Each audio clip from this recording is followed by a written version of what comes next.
નમસ્કાર મિત્રો, ઉત્તર પ્રદેશના ગોરખપુરમાં એક ચોંકાવનારી ઘટના સામે આવી છે. અહીં લૂંટેરી દુલ્હનનો કિસ્સો સામે આવ્યો છે. લગ્ન વચ્ચે જ દુલ્હન રોકડ અને દાગીના લઈને ભાગી ગઈ હોવાની ઘટના સામે આવી છે. દુલ્હનની સાથે તેની માતા પણ સ્થળ પરથી ગાયબ હતી. વરરાજા રાહ જોતો રહી ગયો, પરંતુ દુલ્હન પાછી ન આવી. વરરાજાનું કહેવું છે કે તેણે એક વ્યક્તિને 30,000 રૂપિયા આપીને લગ્નનો સંબંધ નક્કી કર્યો હતો. માહિતી અનુસાર આ મામલો ગોરખપુરના ખજની વિસ્તારનો છે. અહીં 40 વર્ષીય ખેડૂત તેના બીજા લગ્નની વિધિઓ કરી રહ્યો હતો.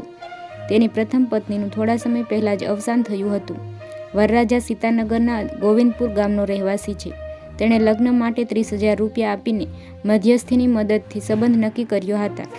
વરરાજાનું કહેવું છે કે લગ્ન પહેલાં તેણે દુલ્હનને સાડી અને ઘરેણાં આપ્યા હતા.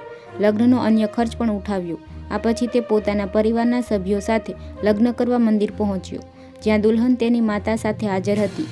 લગ્નની વિધિ શરૂ થતાં જ દુલ્હન ટોયલેટ જવાનું બહાનું કાઢીને ગઈ અને પાછી ન ફરી.